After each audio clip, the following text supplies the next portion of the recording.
I am very happy to be here. I'm very excited also. There are people from all over the world.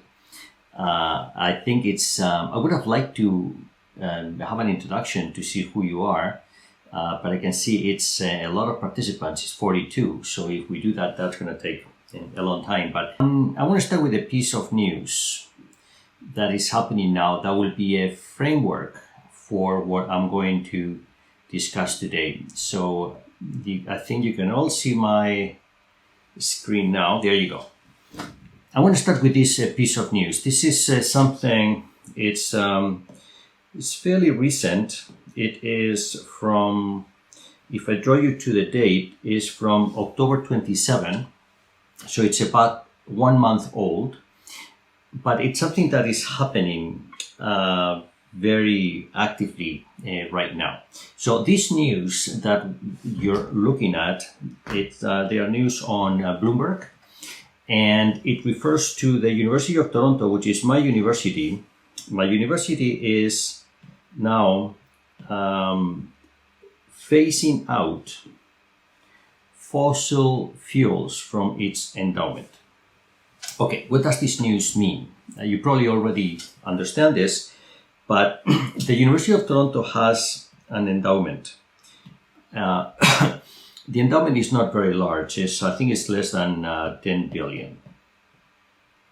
Okay, it's less than 10 billion, but it's significant. Less than 10 billion. It's significant. And the university has mandated that its endowment, which is a pool of assets that are invested, these are assets which are invested.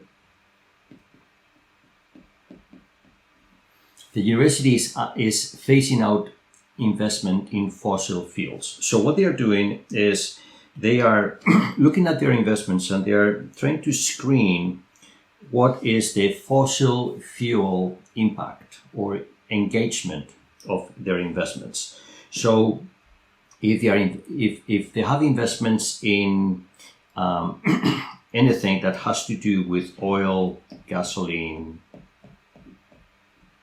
etc., they divest. Divest means the opposite of invest, which is they abandon the investment and they take their money back. This is something that the University of Toronto is doing right now, and is following the another trend by Harvard University. Harvard University has made a pivot, has made a change also to green investments, which is a fossil plus other things, which have been removed from their investment portfolio. And this is a bigger move. It's a $42 billion shift. So it's significant. These things are happening. This is the fact of what is happening. It's an interesting article. You can read it yourselves on Bloomberg. Okay. University of Toronto is Canada's largest university, and its endowment, which is $4 billion, is going to make that change. It's going to aim to get its portfolio to net zero greenhouse emissions by the year 2050. This is a $3 billion move. Everybody's doing this. So you start to multiply 3 billion here, 3 billion there, 42 billion at Harvard. This is now suddenly a lot of money. This is a lot of money. And this money is being shifted first to make an impact, on a positive impact on the environment, but also these things, they create trends. They send a signal to the market, and many people end up following that. So you can read the rest of the news. It's very interesting. It is there is an organization called the UN convened Net Zero Asset Owner Alliance So the University of Toronto has joined that alliance. This is a lot of money, billions and billions, okay? And this is significant if you are, well, if first of all, if you're a citizen. This is significant if you are a business person in these sectors. If I think someone is joining us from Nigeria, for example, these kinds of things have impact in countries all over the world. Some are producers, some are consumers, some are manufacturers. These things are happening. I'm not going to discuss the impact of this in this course. What I'm going to describe in this course is how this is happening, the technology elements behind this decision, the policy-making aspects of this decision, and I'm going to also focus on the mathematics of this decision. A lot of these decisions are very focused on quantitative and mathematical methods, and I want to explain how all of these things work together. Okay? All right, so that's the that's my opening line. I'm going to stop this share now, and I'm going to now share my actual presentation. My presentation is something different. Okay, this is just my opening line. So there we go. I think everybody can see this now. So my presentation today is going to be on a number of different topics. I want to talk about sustainability as a concept. I'm going to mention how technology comes up in these topics that we're discussing today. Okay, it's going to be an issue, and I'm going to touch briefly on leadership. In my previous course in this series last year, or maybe 2 years ago, I did a very in-depth discussion on leadership. Today, I'm going to focus less on leadership, but I will also describe it because I am aware that some of the people who are participating here are going to be the leaders of tomorrow, maybe the leaders of today. So I want to share how I see all of this. And in the end, what I'm going to also do is I'm going to address this from a different perspective. And this is the perspective of risk management. I have spent 20 years focusing on doing risk management of different types. And what I want to present is a hypothesis that I think is already happening, which is a lot of the things that we're witnessing are part of a new commodity that is being created. And I call this commodity risk. Climate is part of risk. So is COVID-19. And a lot of the things that we're dealing with today can be put under the umbrella of risk. And I'm going to address risk as a new commodity. I will explain what that means later. And that will be the way I will end my course today. Good.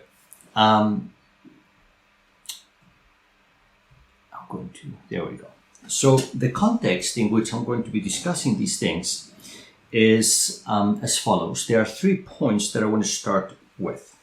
If I look at the 20th century, the 20th century was what I call the century of physical sciences and math. The big achievement, in a certain sense, of the 20th century was that we went to the moon. We sent people to the moon. That was a big achievement. What drove that achievement? That achievement was driven by a space object that could travel, big engineering, big science, very precise science, and we ended up sending men to the moon. That was the 20th century. My view is that the 21st century is going to be different. It's not going to be so much going to the moon. It's going to be go inside the human brain. Okay? Go inside the human brain. So I think it's going to be a different kind of voyage. It's not a voyage to the moon, outer space. It's a voyage into our minds and how we are thinking about that.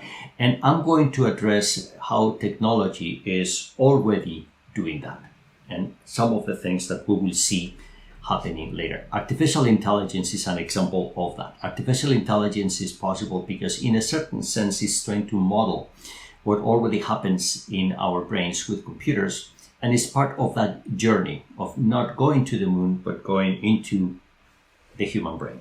Okay, so artificial intelligence, AI, is one of the aspects of that voyage and I will describe today. When it comes to sustainability is what's driving this decision by Harvard University and the University of Toronto. That is driven all by sustainability. We want our world to be here for a little bit longer, okay? We don't want to destroy it. So that is sustainability. And sustainability hinges on two pillars. This is the way I see it. On the one hand, it hinges on social science, which is its design. The design of sustainability is based on social science. For example, we want to have a clean environment. That's a social science driven because we as humans think that's a good thing. But then it focuses on mathematics for its implementation. As I will describe today, a lot of the implementation of these sustainability criteria, they are driven by math. Why? Because we know that when we can quantify things, even if we quantify things in an approximate way, still that ability to quantify things makes us more efficient. So if we want to achieve sustainability, the way to do that is through measurement. And measurement typically goes through the definition of objects that mimic reality, and that's what mathematics does very well. And so there's going to be two pillars, social science and mathematics. And finally, this leads to what I call a new triangle. A new triangle which has three vertices. On one vertex is mathematics as a discipline, mathematics as a set of tools and a language that can address situations. Then it has technology as the embodiment of those tools and techniques. And then finally, we have the social element, which is the driver, is the designer of our new reality. A lot of my presentation today can be viewed from three different perspectives. Mathematics, conceptual, language-driven, technology, implementation-driven, but social, which is design-focused. That's how my course is going to be presented. And in doing that, I want to start with a business case. It's a business case which is going to sound very familiar.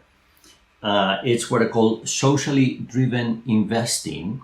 And it looks very familiar if you look at this. This is a piece of news from the New York Times.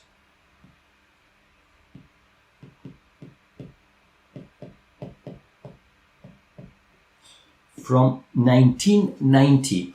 I just showed you a piece of news from Bloomberg of the year 2021. So I started with Bloomberg 2021. And now I'm going back to the New York Times 1990. So I'm traveling back 30 years ago. 30 years ago, there was this news in the New York Times. It talks about Harvard University, again, not the University of Toronto. This is the City University of New York, okay? Harvard and New York. They have decided to eliminate stocks in tobacco. In 1990, Harvard University, which has a very large endowment, as we saw, it was not as large in 1990, but it was still very large. They decided to abandon their investments in tobacco industries. Okay, so they were still investing in oil, fossil fuels, gas, all of that, not tobacco. Okay, they eliminated tobacco. And why was that? That was because it was viewed that tobacco, cigarettes were unhealthy.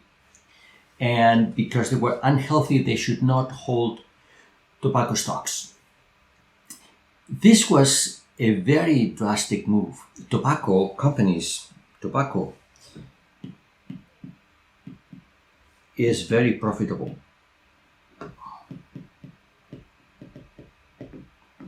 It's very profitable. Like most drugs, it's very profitable. It's very cheap to produce. It creates addiction, and you can sell it for a very high price. Okay. Back then, the calculation for its profitability is that one cigarette costs 1 cent, and it sells for $1. This is 100 times price markup. Very big, very big. But what Harvard University said is, they said, I don't care. I am not going to look at tobacco as a profitable business. I want to look at tobacco as a dangerous business. Danger. Why? Because it's unhealthy and it's bad for people. So I am not going to be investing in that. That was an interesting move. And what was also interesting is what happened after that. Because what happened after that is lawsuits. Tobacco companies started to get into lawsuits, and that created millions and millions and millions of losses. They were sued by people who got cancer and other illnesses. If you're selling a product that damages your client, then you're liable for a lawsuit, and that's what happened to them. That happened later, not in the 1990s. So in the 1990s, what Harvard University had was the foresight.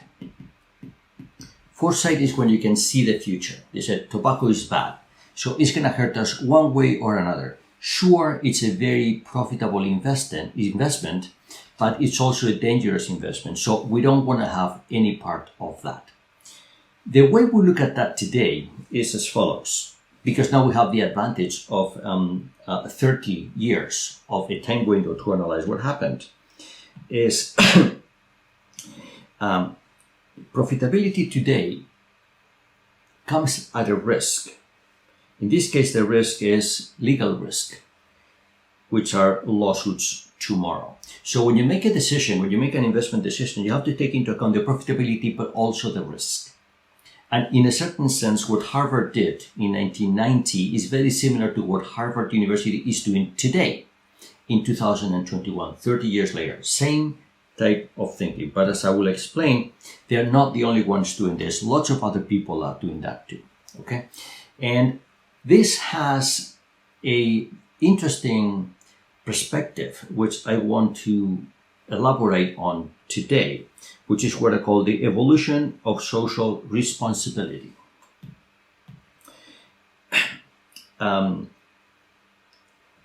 What Harvard did in 1990 had a name. It's called impact investing. And impact investing is just to be generally aware of the consequences of your actions. In this case, the investment actions.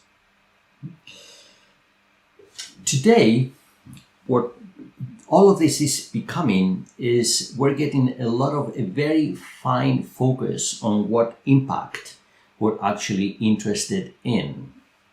And as you will see, there are three words that describe this. They're called ESG. E is going to stand for the environment.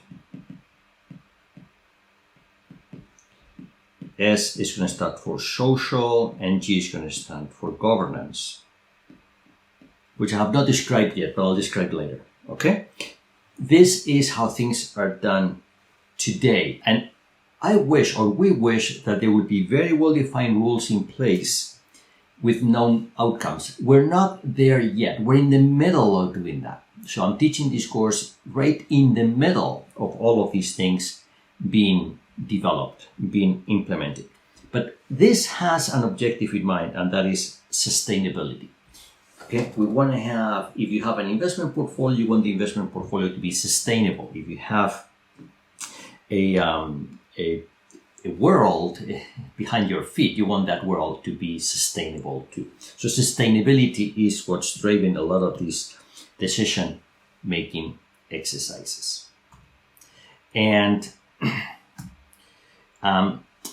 today, I'm going to look at sustainability as the new risk or absence of risk. In other words, not sustainability is the new risk. When things degrade, when things get worse, that's the risk that I'm going to be addressing today. And of course, it's going to be very much focused on the environment, clean energies, food, agriculture, garbage, and green power.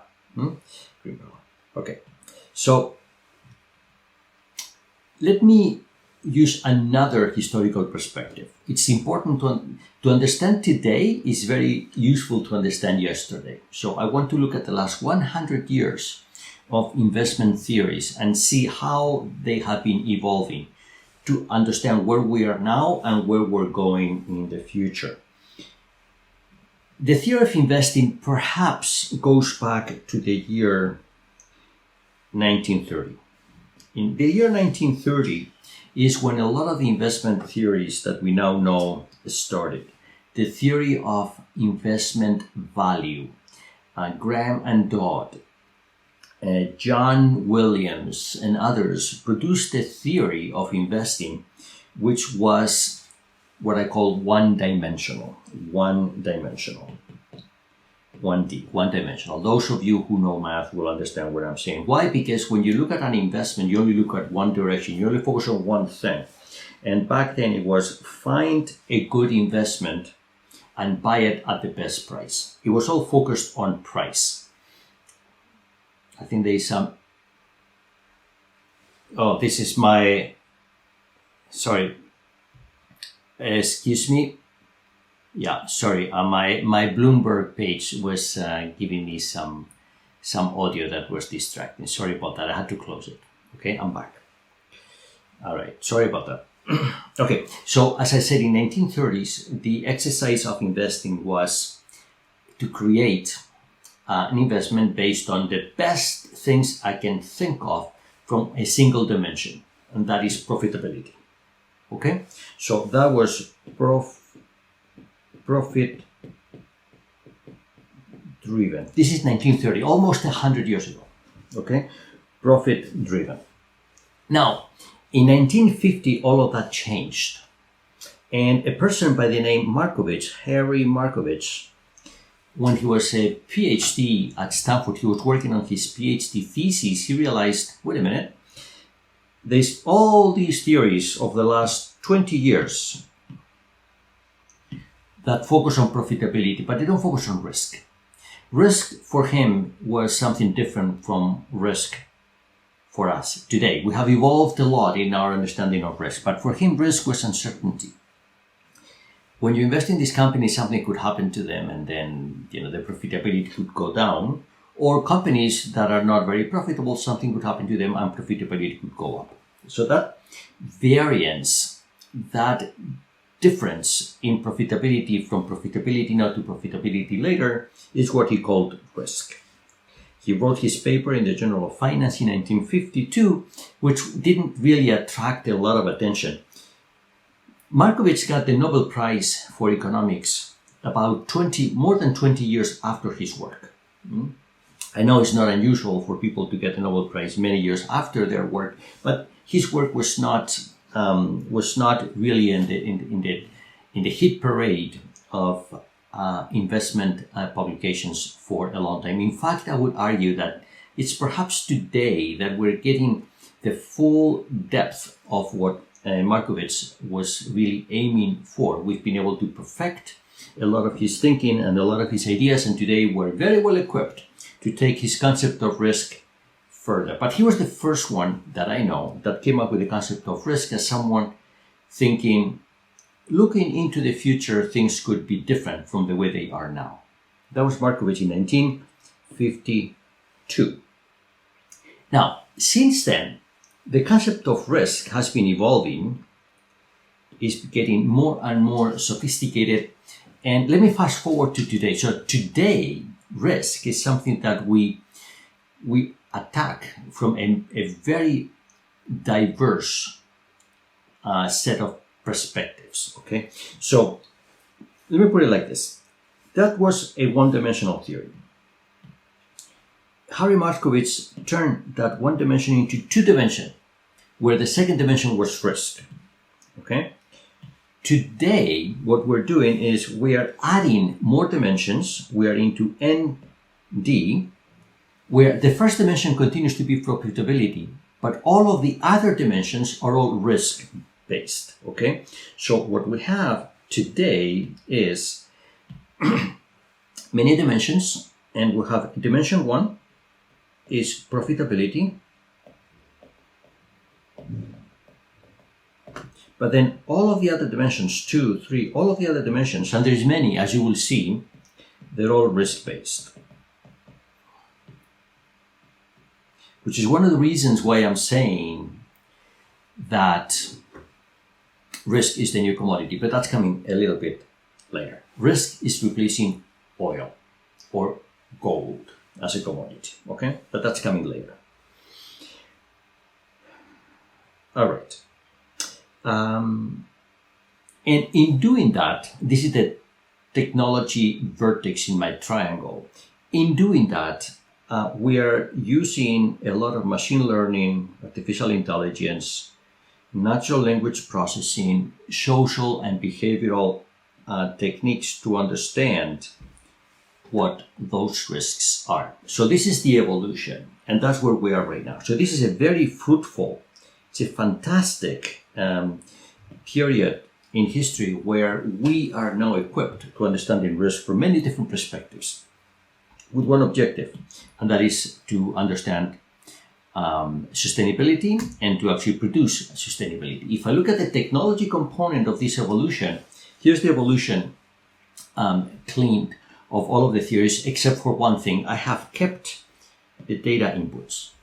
Okay, what was the data that was used in 1930? It was company accounting information. It was extremely primitive, very, very simple, very simple information. Okay. Then in the 50s with Markowitz, to be able to define risk, he defined risk as the standard deviation of price returns. We start to have to use time series. So time series analysis became the driving data force for what we're doing. So this was small data. The small data sets. This is something which is called medium.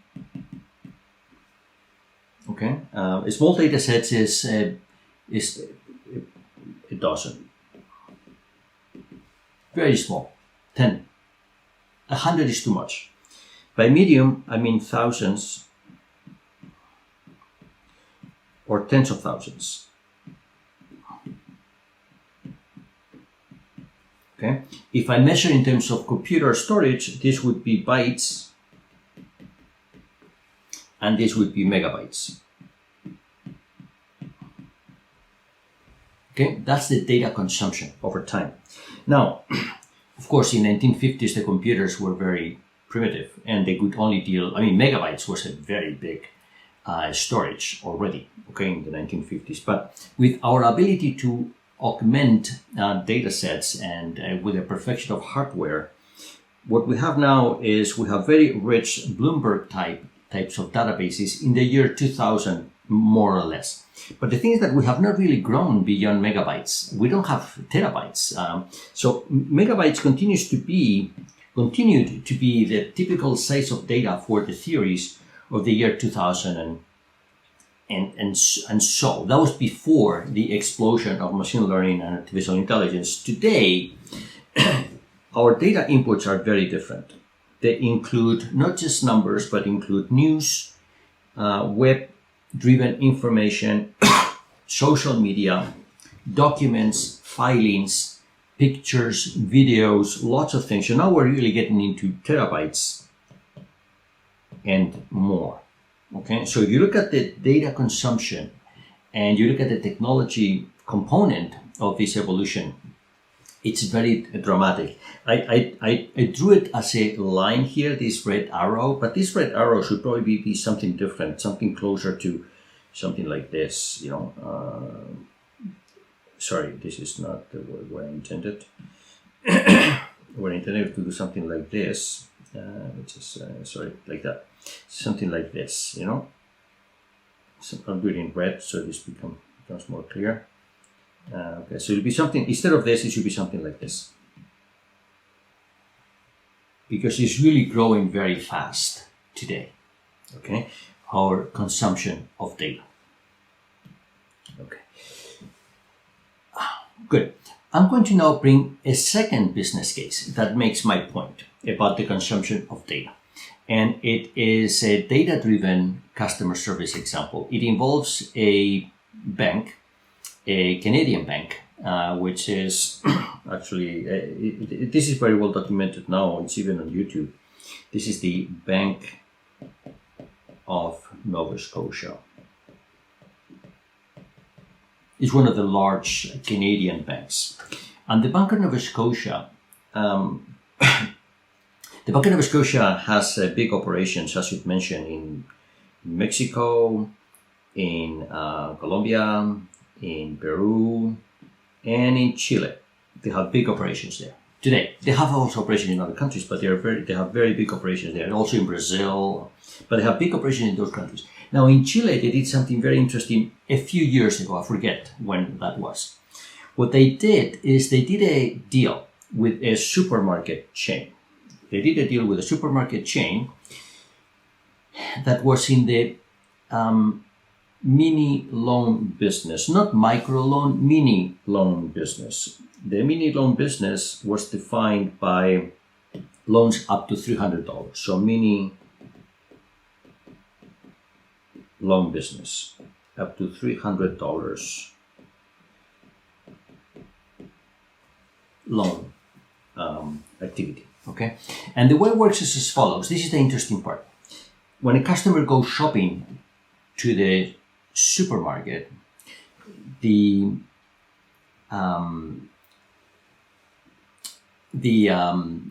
the checkout, when it's finished shopping, the customer can request a loan up to $300. And when the customer applies for the loan, will get an answer yes or no within 5 seconds. Within 5 seconds, all these things have to happen. Okay. First, there is a customer request. They say, yes, I want a loan up to $200 or whatever the number is. Then immediately, the supermarket sends to the bank the customer profile. I'll tell you what the customer profile is. Then the bank would analyze that customer profile to make a decision, and within 5 seconds will send an answer, yes or no, to the supermarket. And then 5 seconds. 5 seconds is what it takes. They couldn't hold the line in the supermarket. This has to go fast. Okay. So this is very interesting. It's very interesting for several reasons. First of all, from a banking perspective, it's very interesting because it allows the bank to develop a new business with minimal expenses. It's using the supermarket stores as their offices, so that makes it very efficient. You don't have to open branches. It's all, very. That alliance between the bank and the supermarket was very, very good. Okay. It also, what it does, it also creates a new line of, sorry, I'm going to go back up, okay? But from a technology perspective, this is going to have some challenges what I'm about to show you. Now, before I continue, there's another example. This is not an isolated example. This is another, it could have been another business case, which is in Toronto, in Canada. We have not like in this case, which is 2 players. Well, 3 players who are actually the same company. Loblaws is a supermarket.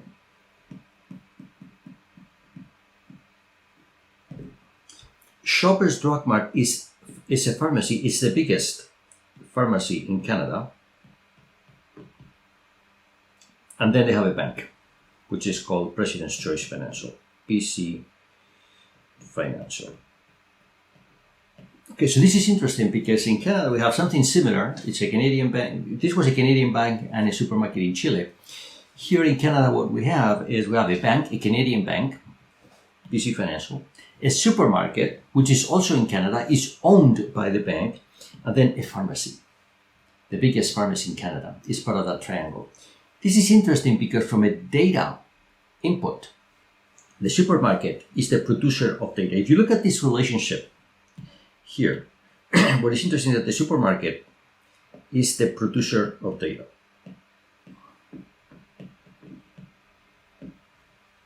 Okay. The bank is a consumer of data. And the pharmacy is the one who holds, from a data quality perspective, has the most precious type of information that a human being can have, and that's their health. The health component. Okay? Health component. Okay.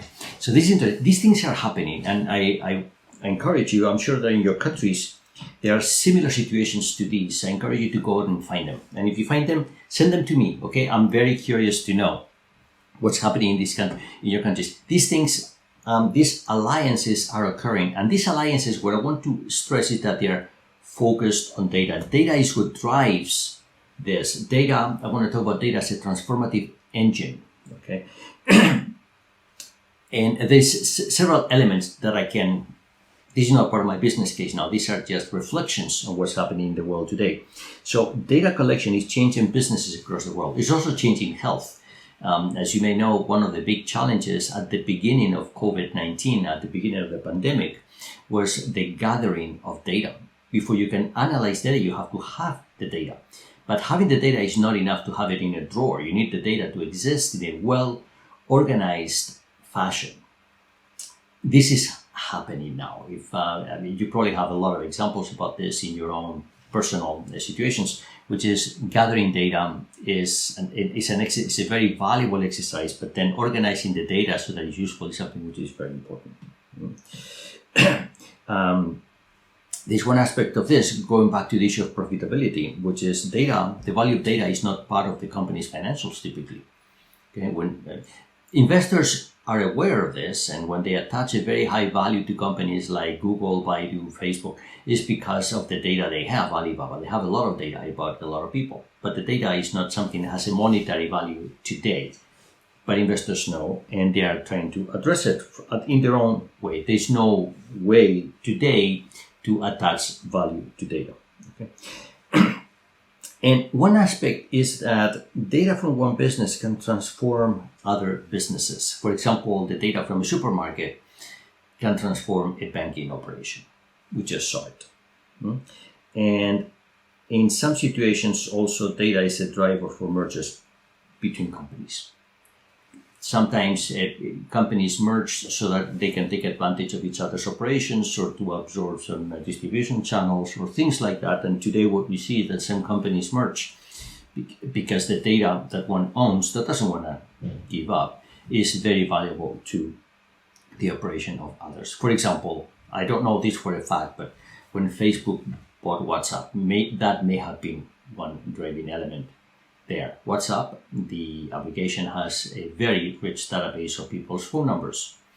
And maybe that was of interest to Facebook. In fact, after that takeover, you may have seen, if you are Facebook users, you may have seen that Facebook is making bigger and bigger use of people's phone numbers. So the Facebook model was very good, but it lacked one thing, which is information about phone numbers. And that was in WhatsApp. So maybe that was the case. I don't know. I hypothesize. But for sure, data is a driver for mergers between companies. It's an issue, okay? And let me get into a little bit of how that banking deal with Chile happened.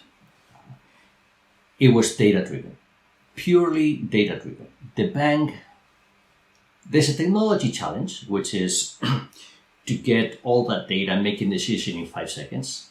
That's the challenge. But how does that work? The supermarket has a certain customer profile.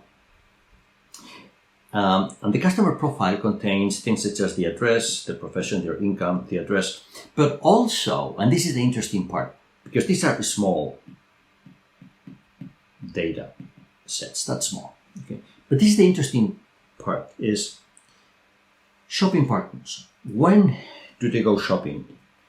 What do they buy? In which locations? And these are used to detect activities like fraud, for example, or someone that is someone that's just lying. You claim you are a doctor, you live in a certain area, and you claim you have a very big income, okay? The bank, what it's going to do is going to cross-reference what you say about yourself and your shopping partners with the rest of that universe. So it's very important that the supermarket shares with the bank all of the data sets, and not just the data set of that particular individual, because the cross-referencing is very important. The bank may be suspicious that someone's shopping patterns may not agree with their self-declared information about their employment or income. And this is something which has to be done by a robot. You have 5 seconds to do this. There's no time to go through documents, right? A computer will have to analyze this and very quickly do the cross-referencing and come up with a decision, whether the answer is yes, I give the loan, or no, I do not give the loan. That's interesting how that data is. And the data set could be very large, and it has to be transported quickly, analyzed quickly, so you can make decisions quickly. Time is very important. But there are more issues here with the data. One is the use of the data, but then there's other issues. First of all, the data is not owned by the bank. In this case, it's owned by the supermarket. If you look at other examples like the pharmacy, bank, supermarket triangle in Canada by Loblaws, that's different because all of those organizations are owned by the same organization. So they are much more efficient when it comes time to make decisions. Okay. Other aspects of this is that the data is unstructured. What does that mean? Unstructured means that there's no simple spatial or time structure of the data. A shopping pattern. What's the structure of a shopping pattern? It's hard. I bought this then, and you can certainly create a very massive database, but analyzing unstructured data sets is difficult. But you have to do it. Other issues with the data. The data that we have is machine friendly. It was put together by a machine, but it's very human unfriendly. This is typically the case with data. Computers are very good at storing data, keeping data, even looking up data, but humans have a difficulty doing that. Humans, the best they can do in terms of analyzing data is looking at a spreadsheet. That's about the best. You need rows and columns and a very simple two-dimensional structure before you understand what that data is. Machines don't need that. Machines can work with something much more complicated than a spreadsheet. And to them, it doesn't matter. So there's now a deviation between what humans and computers can do effectively when it comes to data. And that communication between the human and the computer is becoming distressed. It's difficult. This is one area, by the way, where technology education plays a role. As I very often say, technology education is something which, and this could be good advice, technology education sometimes is more about understanding what the machine does than being able to do what the machine does. So that process of understanding is very important. Now, other issue with the data is it's subject to manipulation. Someone could get into the data and then I can modify the entry of one of my relatives so they get along, for example. And the data performs updates in real time.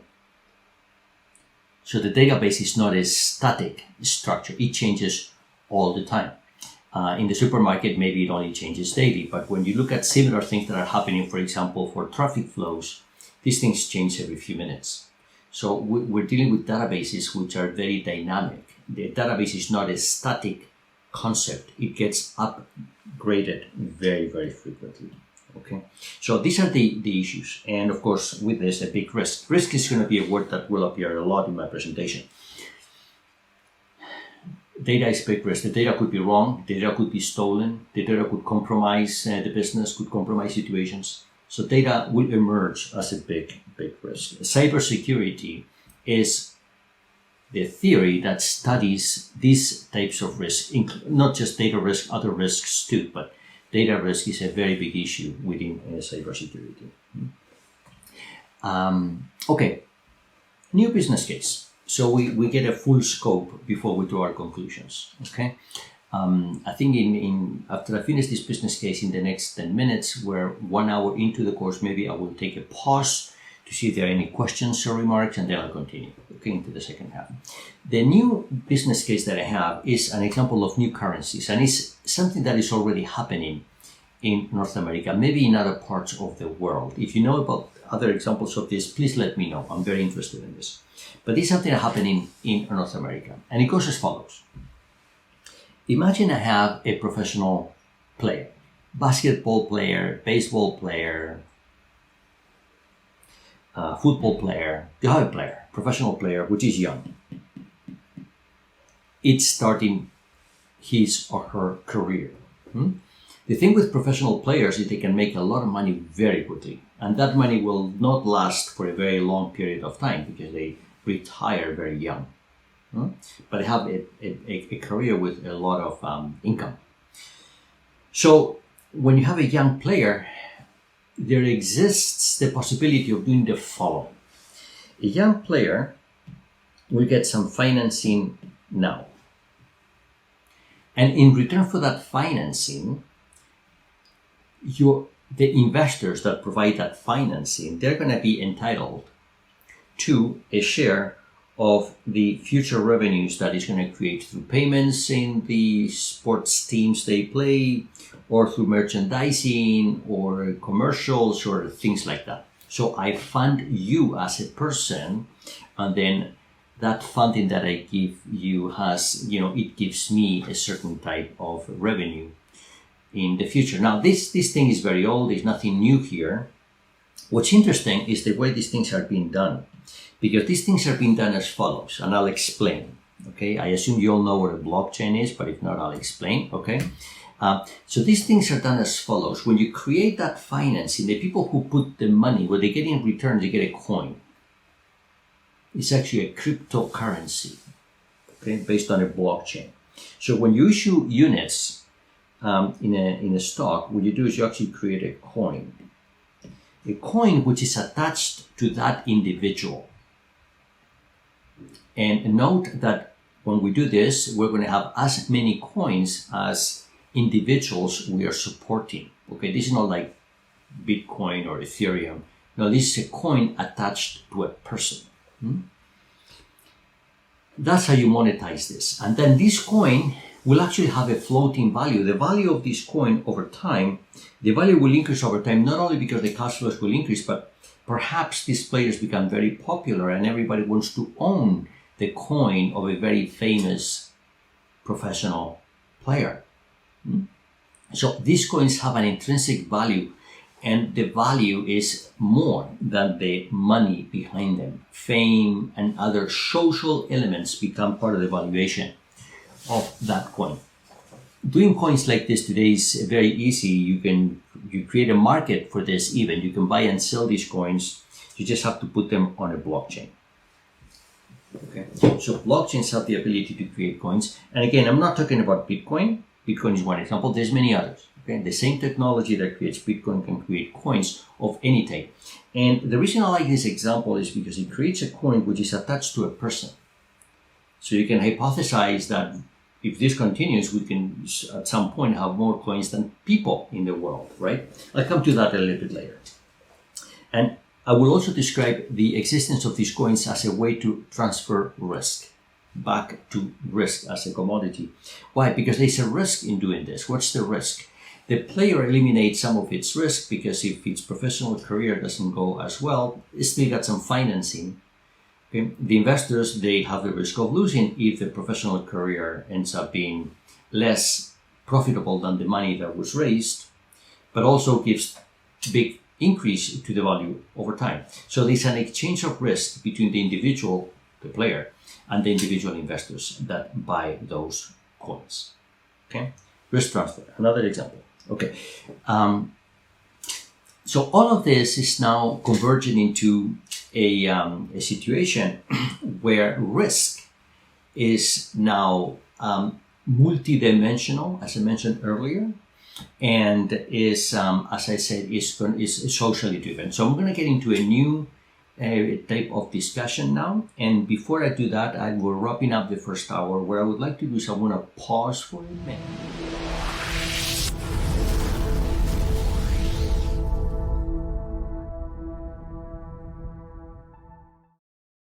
I'm going to now proceed addressing the something that I already introduced earlier, which are the socially driven risks that are going to be attached to three pillars: the environment,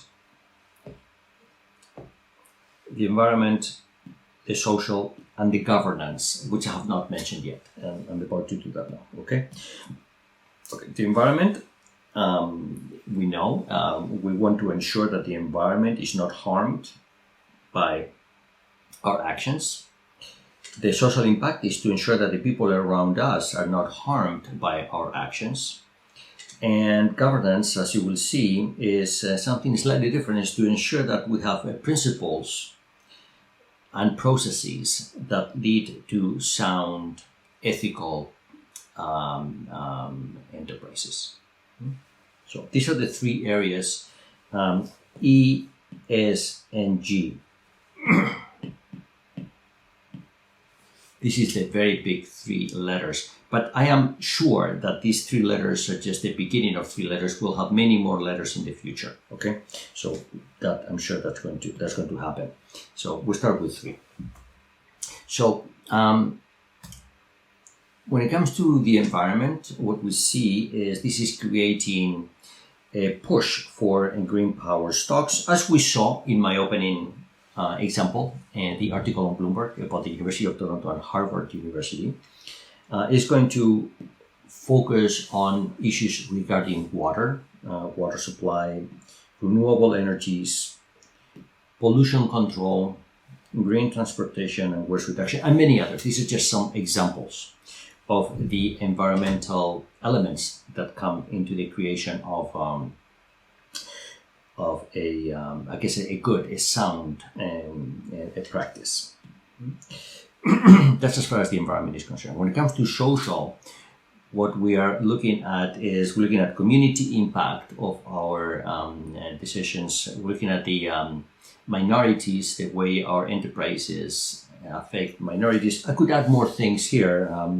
For example, the issue of gender equality. There's a very big, I want to show you an example actually, but there's a very big push towards gender equality around the world. Hello? Okay, there was some interruption. Gender equality, for example, is part of the social impact that we analyze. And I'm sure there's others. Okay, I can hear some noise in the background. Maybe okay,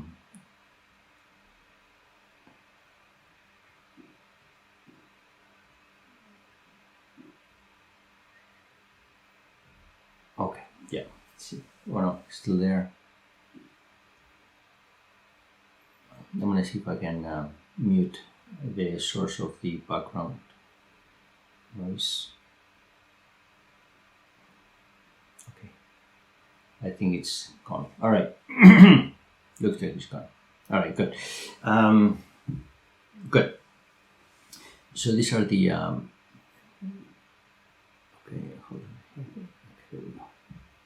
Okay, good. So social is the impact on communities, the impact on minorities, and other things like gender equality, age, to have a age diversity within the decision-making bodies of organizations, and so on and so forth. And when it comes to here's the example I mentioned. There's this organization is called RiskLab. It's an organization based in the Netherlands, and what they do is they analyze gender equality data for companies around the world. That's what they do. There are many many initiatives such as this one. This has been around for a very long time, maybe 10 years, maybe longer. Okay, and then finally governance. And governance, what it does is it looks at the principles that guide organizations, the processes, make sure they are fair, ethical, look at ethics across the board, and then issues of regulation and compliance. Make sure that everything that they do is compliant with appropriate laws in the jurisdictions that matter to them. So these are the three pillars, E, S, and G, that matter today. And what's interesting about this is the present is as follows. On the one hand, what we have is we have ESG scoring, which is based on these elements that I mentioned. Okay, but big investors, big asset owners like University of Toronto, Harvard University, they drive decisions and they impose these types of decisions on their own money.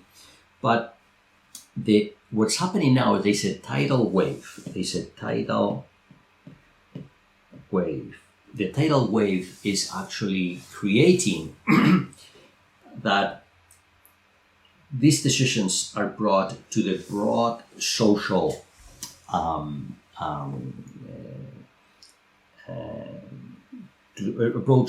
base in the world, to the extent that if you don't do this, if you have an operation, for example, which is not ES or NG well rated, then you're gonna be hurt because the tidal wave will avoid you. And what this is doing is creating a very interesting phenomenon, which is that whether you like it or not, whether you agree with this or not, if you're going to be part of that wave, which is creating asset inflation, then you have to be part of that. This is what I call the Amazonification or Alibabafication of asset management, which is you need to have investments that sell. Investments that perform is not enough. You need investments that sell. You need your investments to be liked by people. This is another social element of what I'm saying. And this is social, which is different from this social. These are different things, okay? Here's the social impact. And here's the social driver. If society doesn't like what you have, then get rid of it, because it's not going to succeed, okay? So this is the consequence of what I'm seeing here. What do people think? Let me get into the minds of people. What do they think? For millennials, issues that matter the most right now are social aspects, social impact, 37%, governance, 24%, and the environment, 24%. It's interesting that the environment and governance, ethics, and so on are almost equally relevant. But the social impact is much, much bigger. It looks like millennials are very socially minded. Okay, and this is one aspect of it. If you look at these social trends over the world, of course, there are very many differences in which part of the world you look at. Whether you look at Australia or you look at Europe, the way people look at these things are very different, or North America, very different. And these are trends which are important to watch, and they change. They change almost year by year. In fact, I would say China is a very, very good example of change. It's a country that is changing very, very fast when it comes to its embracing of the environment, for example. And so I like to watch these trends, and I encourage all of you to be aware of these trends because they matter. They matter for most of the things that people are doing. But now, how does this translate into, how do we quantify this? How can we get into this? Going back to the question that I was asked earlier. So I'm going to make a one distinction, which is the difference between sustainability and self-fulfilling prophecies. They're very related, okay? In fact, I mean, the ESG, for example, is something which is at the same time driven by sustainability. We're doing ESG investments because we're aiming for sustainability, but at the same time, it's creating what's called a self-fulfilling prophecy, which is, I think something is going to be good, and because I say that, this thing becomes good. When I say that ESG is good, then people say, oh, it's good, then they want ESG, that makes ESG profitable. And this is how a typical example of either a self-fulfilling prophecy or a sustainable investment is created. It's called a momentum trade. Okay, when you have a certain investment with a certain, say, price, and people favor that investment goes up in price. This is what social pressure does. But as this thing becomes going up in price, everybody wants it. An example of this would be, for example, Bitcoin, which I know there are some issues with Bitcoin around the world, but that's a very good example. Why would anybody buy Bitcoin? You can do any transaction not using Bitcoin, you can do most transactions not using Bitcoin. Why do you buy Bitcoin? You buy Bitcoin because it's a momentum trade. So Bitcoin is an example of something which is not driven by sustainability. It's only a self-fulfilling prophecy. It's just a very big momentum trade. There are other situations where the momentum trade is driven by sustainability, and that is the one that you cannot miss. You have to be there. Okay. The thing with momentum is that there's also another thing called momentum reversal. When you have a certain momentum, then the momentum turns. When the momentum turns, there's a big risk here. The people who got into the momentum early, they typically don't face that risk, because even if you get out, hit that risk there, you still make money. But if you get into the momentum trade at the top, then the momentum reversal could be a very big source of losses. So momentum reversal is a very big risk driver that exists, and analyzing this is very difficult. No one really knows how to do that. You have to just be very well aware that momentum reversals exist, and there are substantial risks associated with them. Okay, this is some statements about ESG, which I'm not going to. You can read it on your own. And how do we get into this? This now goes to the heart of the matter that I was asked earlier. How can we analyze this? There's two approaches. One is the traditional approach, which is to create rules-based scoring systems. Rules-based scoring systems are, for example, a 30-page questionnaire that you answer, and the answers lead to a score. Okay? Humans are the ones that implement that typically, and then you have a long list of questions. The questions are answered. They are slow. It takes a long time to do this. They're subjective. You have to read text and understand it and figure out what that means. And these rules are typically old, and there is no evidence of sustainability. But this is how these things have been done in the past, driven by people without any use of technology. What we see now is something different. And this is what I call the new business case, because there is a business actually that does this, which is what I call the sentiment dashboard. And this is where the mathematics comes into play. Okay. And I said this is IRR approach because this is actually done by a company called SRAI that belongs to one of my graduate students. So it's something which is very close to my heart. It's something that we... So in our approach, the first issue is the data. What is the data source? And these are the data sources that we can work with. What's interesting here is that in these data sources, they're not traditional data sources. They're a traditional company. The New York Times has been there for a long time. But to use the New York Times as a source of data, not as a source of information, as a source of data is interesting. You will see how we use the data from the New York Times. Okay. We can also use Twitter. We can use the Wall Street Journal. Bloomberg, of course, why not? There's a lot of data in Bloomberg, mostly numeric data. But the difference between a Bloomberg and a New York Times is that here we have our numbers and here we have our words. So databases of words are analyzed differently from databases of numbers. Okay, so you need to have a system which is flexible to analyze data, whether it's numbers or words. If it's numbers gives rise to traditional math.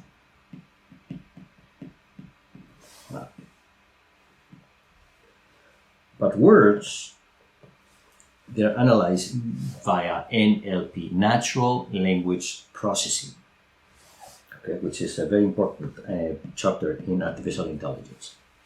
And I'll show you a little bit of how this is done. Okay. I'm going to focus on the use of NLP. I'm going to focus on the use of natural language processing. So this is traditional, so I'm not going to address it. It's addressed in, actually I have courses on this, but if anybody's interested, I can point you in that direction. I'm going to focus on the use of NLP to do analysis of databases of words. The first thing that you do is you have to, I have an example here, is I'm going to use Facebook as an example of a company that I'm going to analyze. Okay, so Facebook is the company I'm going to analyze. I should say one thing, that Facebook is itself a source of data. It's hard to get Facebook data, that's why it's not listed. Facebook is not listed in my data representation. But I'm going to use Facebook as a company which is very often in the news. Facebook is very often in the news, and because it's in the news, I can analyze it. And in the analysis of Facebook, what I'm going to do is I'm going to have a computer read. I'm going to have a computer read the database, which is, say, the New York Times, and it's going to look back at the occurrence of certain words. Now, looking at words, you have to do it in a smart way, because usually we use different words to denote the same thing, or sometimes we use the same word to denote different things.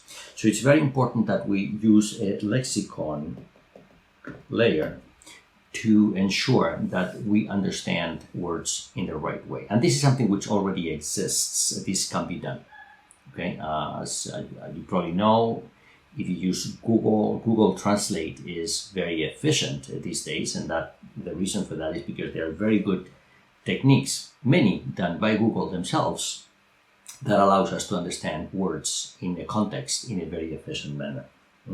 So when I analyze, for example, a company like Facebook, I have the ability of going back to the number of news posts on a given day, and I can see how often this company is referenced in the database. Okay, I can also have the example here. I can use Facebook and use Starbucks. Starbucks is a coffee company in North America. Well, actually around the world. You know, it originated in North America, and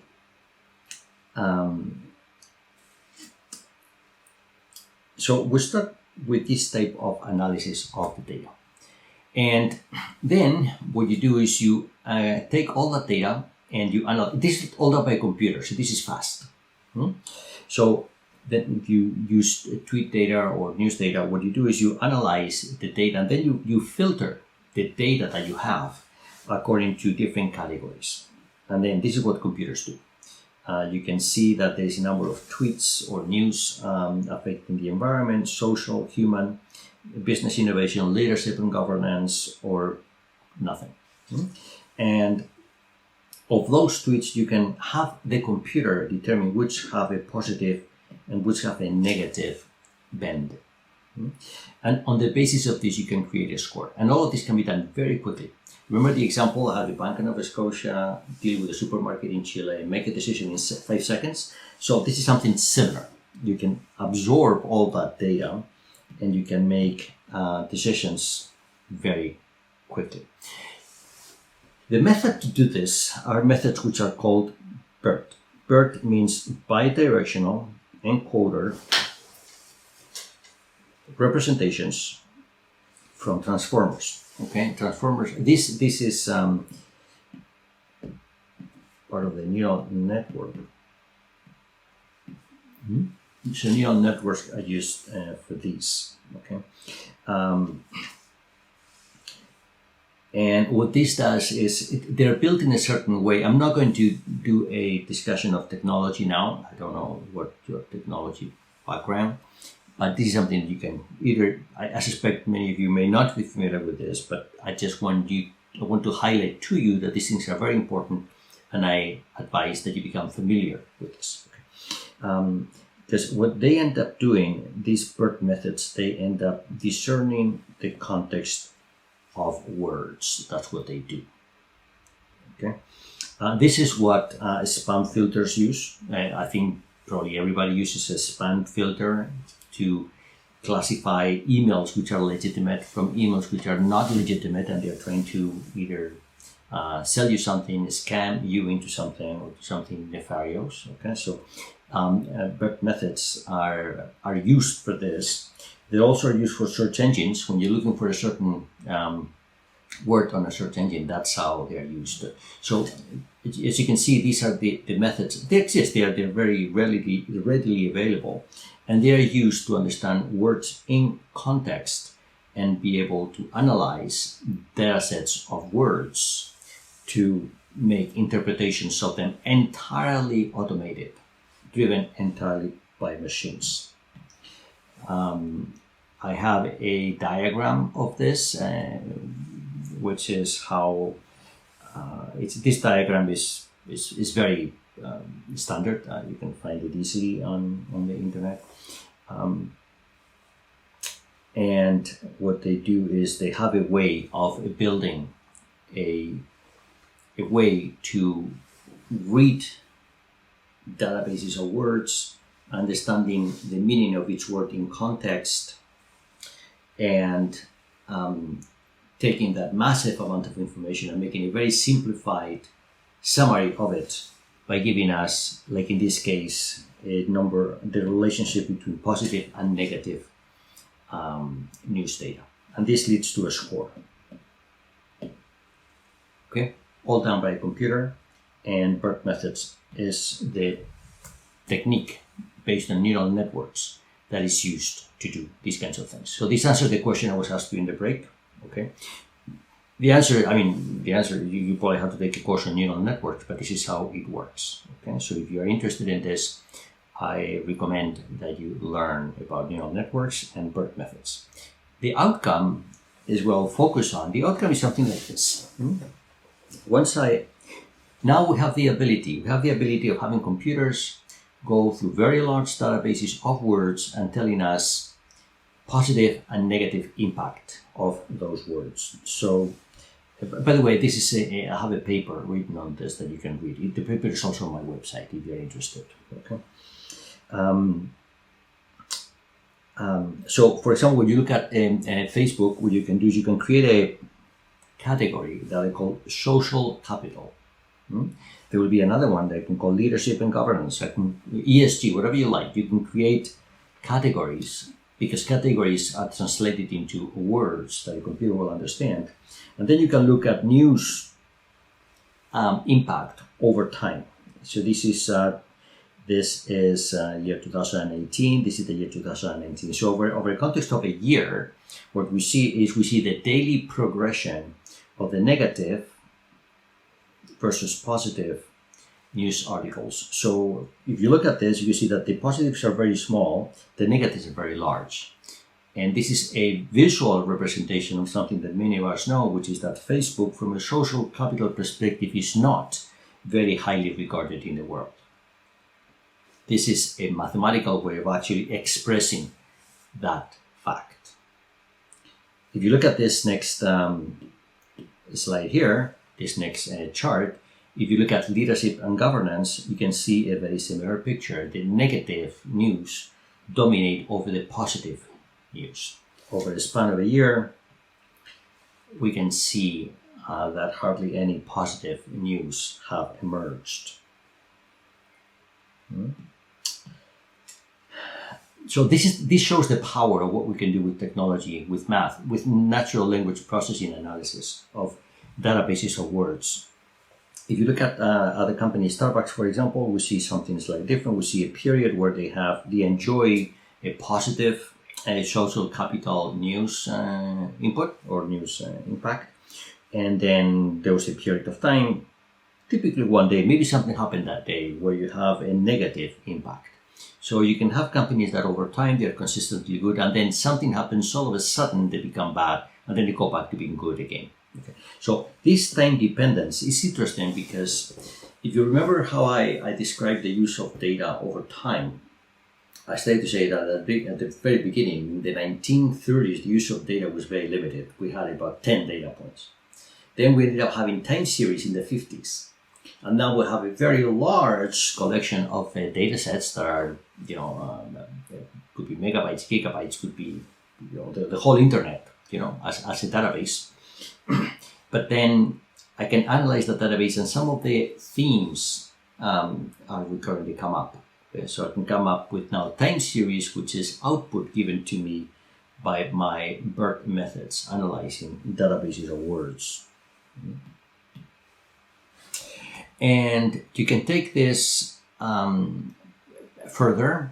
We can see here the possibility of creating an ESG score of Facebook over time using tweet data. And you can see these are the occurrences, as I mentioned earlier, and you can turn these occurrences to come up with a score. This would be my ESG score, and you can see the ESG score goes lower every time I have groups of negative sentiment affecting the Facebook company from an ESG perspective. Of course, you can change your criteria. Instead of ESG, have your own set of criteria, and then you can have a score attached to that. Okay, so this is something which is very strong. This is a very strong way of addressing the analysis, technical analysis, the mathematical representation of a stock or a company popularity, taking as input a database, for example, New York Times, Twitter, Bloomberg, or others. You can take this beyond, and like I mentioned earlier, ES and G are just one possible example. You can make this far richer. I'm not sure if you can read this. You can see this in the presentation when I send it to you, but you can see that you can take this beyond ES and G, and you can include discrimination, data security, corruption, climate change, as many categories as you want. And you can do this in many different languages. And going from one language to another, there are very good APIs now to do that. So this is something which is it's a very robust way of analyzing company and sentiment. Yes. Hello.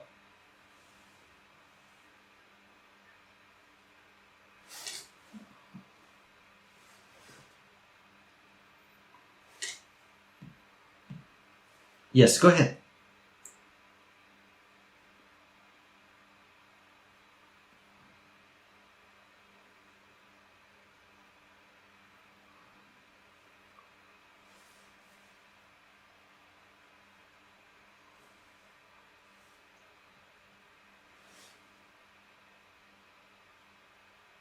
Okay, good.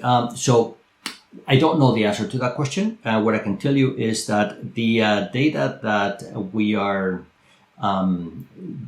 collecting here is this is from Twitter. This is tweet data. We don't. Again, this is just an academic paper. If I had an interest in doing some segmentation by age, for example, as you mentioned, I mean, if I had the data, I could do it. We don't have the data, so we're not doing that. Again, this is just an academic paper. But you can easily imagine that if I had access to that data, then that would be easy to do. So in this, there's something coming next that addresses your issue. And the issue is this. When it comes to data, I'll go here. There's two issues with data. One is the data availability, and the other one is the data analysis. I'm going to say this in a different way a little bit later, okay? But data availability, this is what's hard. Finding data is what's hard. The data analysis is easy.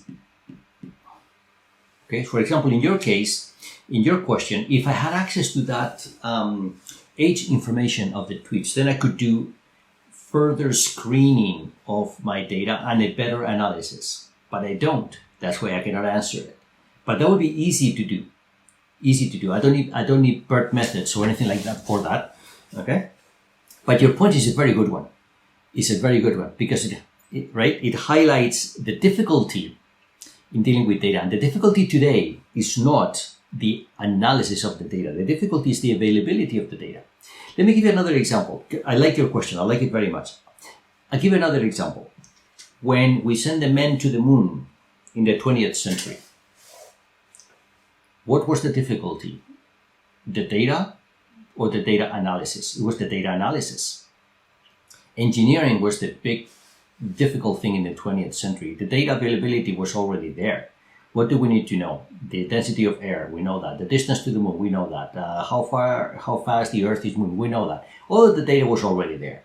What we had to make work was the engineering. Today, the engineering is easier, but access to the data is what's difficult, is what's crucial, and signifies the difference between a successful and an unsuccessful. If you go back, for example, to my example of the supermarket in Chile and the bank in Canada, data is what drives that. The analysis of the data, that was hard too, but that can be done.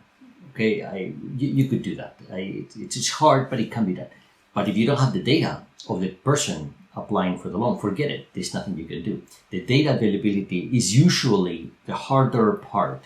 Even when the analysis is hard, the data availability is typically harder. Okay, that's coming, but I like your question because it is a very good preamble to my next point of discussion. So thank you for that. Good question. All right, very good. So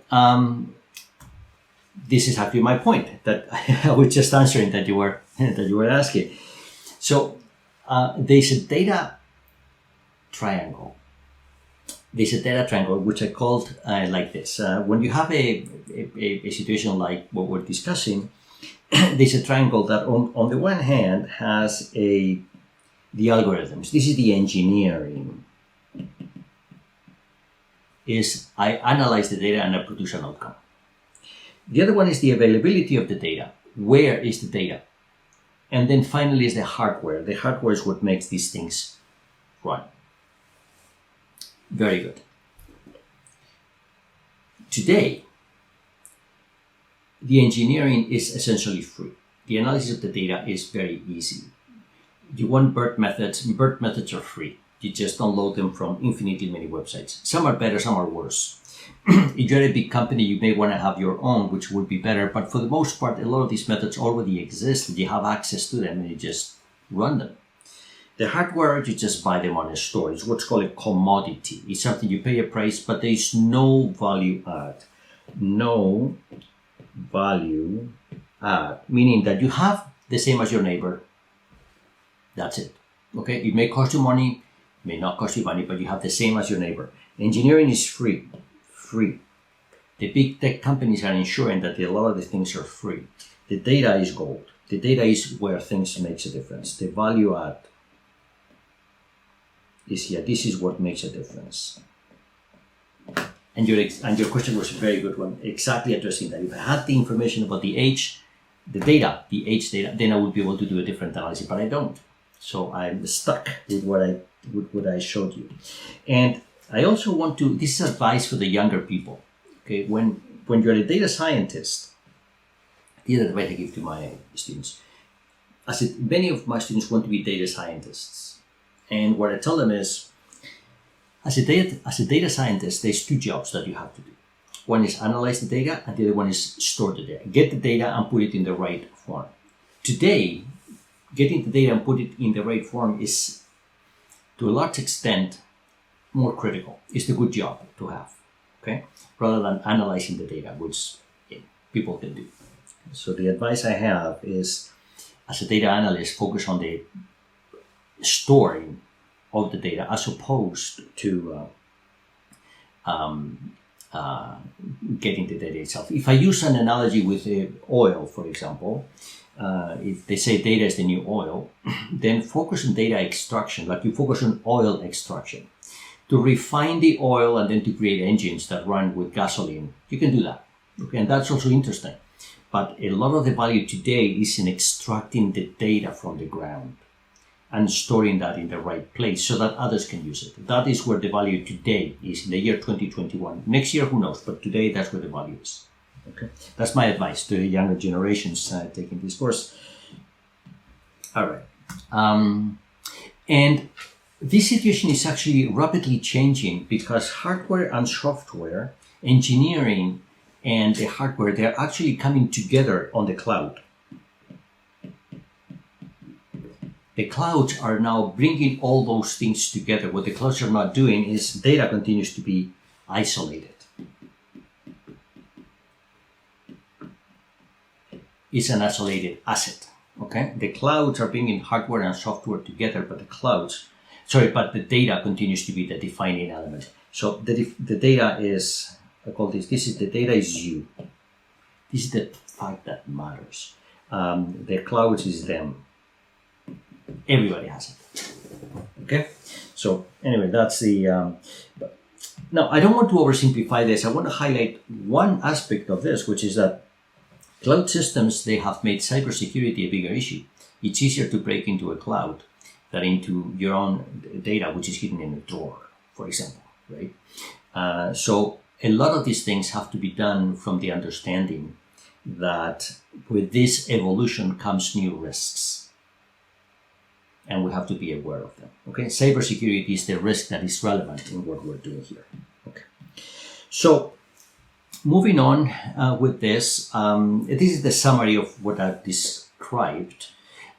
We are in a situation where engineering now uses as databases words, numbers, and algorithms have to adapt. But this also changing very quickly because now not just words and numbers, we're going to have suddenly images and videos. They all become part of our data input, okay? And one thing that I also encourage people to watch is data regulation. Data regulation is not here yet. It exists in some very weak form in Europe, for example. The data protection laws in Europe are, actually they are the most stringent in the world, but they're only data protection. There's no, once the data is gathered, you're completely free to use them in any way you want. And you can create products that use the data in any way. For example, compare that with the food industry, or compare that with the airline industry. The food industry, you've been working with data, not very big data sets, but if something is bad for the health, you have to act. And there's things that require that you actually act on data issues. Okay, the airline industry is the same thing. How software is written is actually regulated by governments. Okay, software is regulated by governments. The way companies use data today and the algorithms they write are not regulated by anybody for the large part. So we will see, but it's something to watch. We may have data regulation coming. Okay, just like we had the data protection laws in Europe. Those may extend to other things. And one example, well, the way to think about regulation is regulation typically always follows a crisis. So the crash of the stock market in 1929 is what created the Securities Act, which regulates all the investment activity in North America still today, almost 100 years later. The Enron debacle created regulation, the Sarbanes-Oxley regulation of 2002. The 2008 financial crisis created the Dodd-Frank regulation of 2010 under Barack Obama. COVID-19 will create some regulation. We don't know what it is yet. Okay, but there will be an event. Very likely data regulation will be caused by a crisis. I don't know what that crisis is, but I suspect there will be a crisis that will be the trigger for data regulation, but it's coming. I just don't know when. Okay. Good. Regulation is important because when you force people to do certain things, they will do that. Okay. So let's now continue with this journey through history, and let's now go into the future. Okay. Here's a question: how many currencies do you think there will be in the future? Right now, there's 180 currencies, I think. These are 180 currencies for each of the countries. How many currencies will we have in the future? Well, cryptocurrencies are already there. We have a few. Okay? But we already saw earlier how we could create a coin linked to each individual sports player. so I could have new coins linked to financial objects. You may have seen there's now a new trend, which is NFT. It's a non-fungible token. What is that? You can actually buy a piece of art that becomes yours. It's completely digital. It doesn't exist in physical form. You can have that. That is an example of a currency too. So I could easily see a situation where we have more currencies than people, and then a currency exchange becomes a very interesting object, right? Because right now the currency exchange is you have 180 currencies by 180 currencies. And that's the currency exchange. Not many pairs. But if you have now a situation where you have a currency exchange where you have here billions and here billions, the FX exchange is actually very interesting. Okay? And you can only run this on technology. It's a very different market. So we will see. I don't know what that is, but this is what may be coming. All right, so to summarize, now going back to my social triangle that I mentioned earlier, we have 3 vertices. One is technology innovation that is driving a lot of things. You will see a lot of words here that are recognized. I mentioned blockchains, regulation technologies. Okay, what you have is another vertex is sustainability, things that matter to us, the environment, social elements. Okay, the digital transformation, governance, and then leadership. Because everything that I discussed right now, it's happening almost from a grassroots environment. But there's some leadership elements to this, which today I discussed that in my previous course a year ago. I'm not going to discuss it in this course. But there's some leadership elements to this, which is I usually describe leadership with the answer for three questions: why, how, and what. Okay, so why would you do something? Why are you doing that? You have to communicate that to the public so they follow you. Okay, the question is, how are you going to do that? Which are your driving principles for that? And then finally is what you're going to actually do. What you're going to actually do. If you focus, for example, on the last climate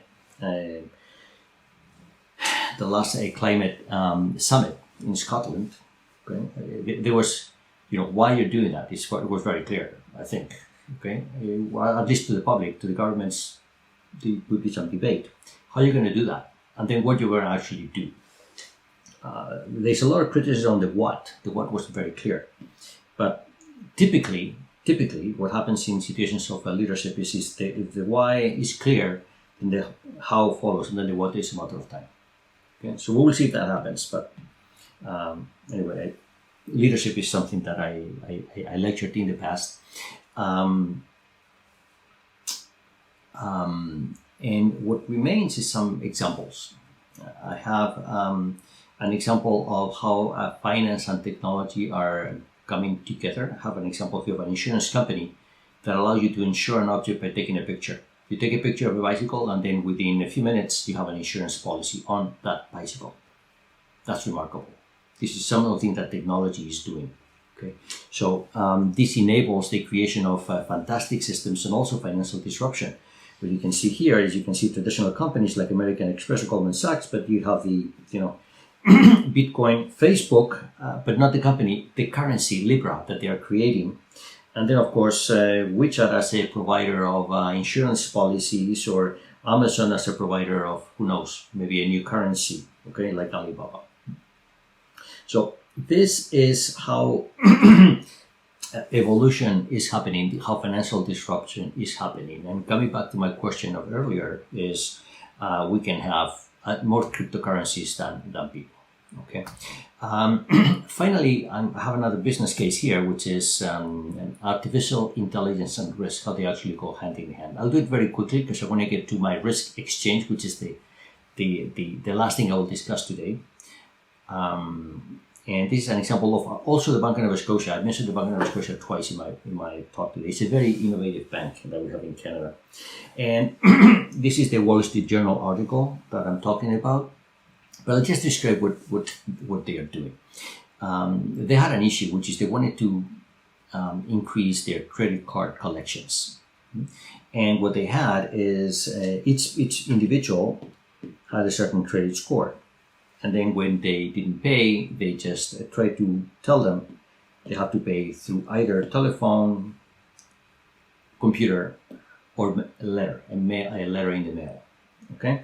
It was manual, time consuming, and didn't give very good results. What Bank of Nova Scotia did is they implemented a new system which was completely customized. They used customer information to decide which customer should receive a letter in the mail, which customer should receive a phone call, and which customer should be getting an electronic notification. They say that by doing this, they increase the collections by millions. And all of this, what's interesting is that this is done by a deep learning process where you have a database. The database is what? I actually don't know. No one knows, only they know. But they have the customer profiles, of course, of each of their clients, but then they must have other things that they have done to be able to classify them and determine whether a certain person should notify by mail, phone, or electronic that they have to pay the credit cards. Okay, so another example, and this is the data a diagram that I showed you earlier, but now it's augmented because very soon we're going to have image and video as the new elements that come into our data sources for our activities. Okay, so I'm not going to explain how machine learning works. You probably already know. I'm not going to talk about data regulation. I want to go directly into,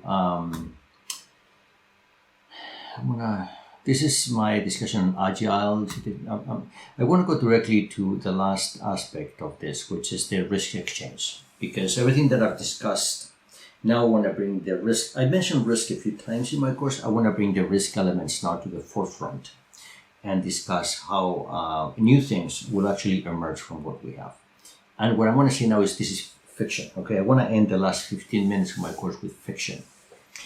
And my fiction is the risk exchange. Things that already are happening. I mean, in fact, risk exchanges, they've been around since Hammurabi in the year 1750 before Christ. This has been around for 4,000 years.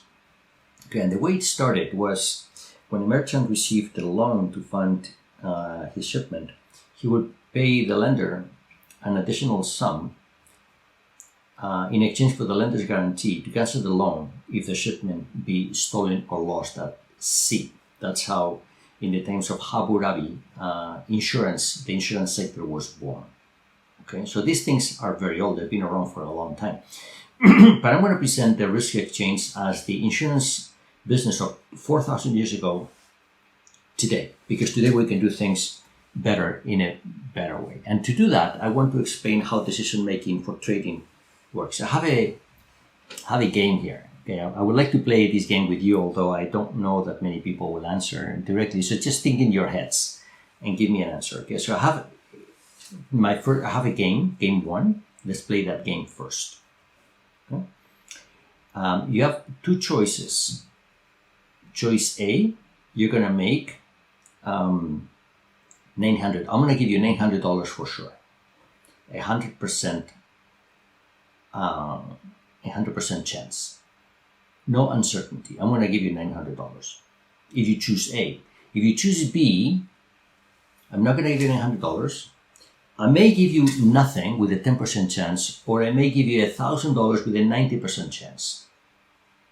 Okay, everybody understands the first game? You have two choices. In game one, you have two choices. Choice A, choice B. Choice A is certain gain. I don't know about you, but when this happens, most people choose A. That's the favorite. Okay. Obviously, the expected income is the same. The expected outcome is the same.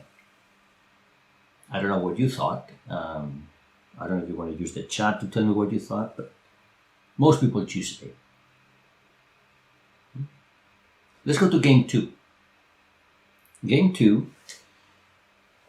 choice A, similar, except in this case, I'm not going to give you money. You're going to give me money. You're going to give me $900 for sure.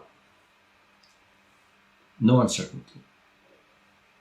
And then choice B is you may have to give me $1,000 or nothing. 90% chance you have to give me $1,000. 10% chance you have to give me nothing. So what do you choose? I don't know your answers, but most people choose this. Uncertain pain. They choose uncertain pain. They don't want to pay for sure. They prefer the hope that they don't have to pay anything. So what's interesting is that here hope wins, but here hope loses.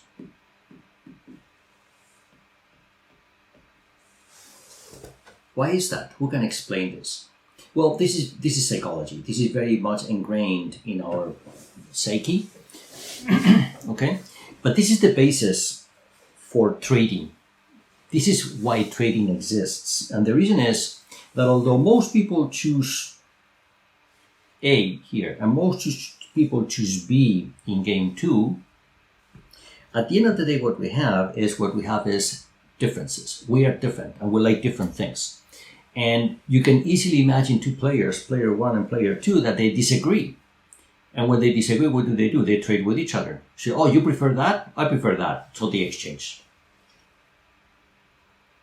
One gives 2 what 2 wants, and 2 gives 1 what 1 wants, and they agree maybe at a price, or maybe not. Maybe they're just happy with their choices. That's called a swap in finance, right? So that's what trading occurs. So if that's how trading occurs, let's see what we can do with that. I have an example here, which is an example I like to use all the time. You may have heard from me.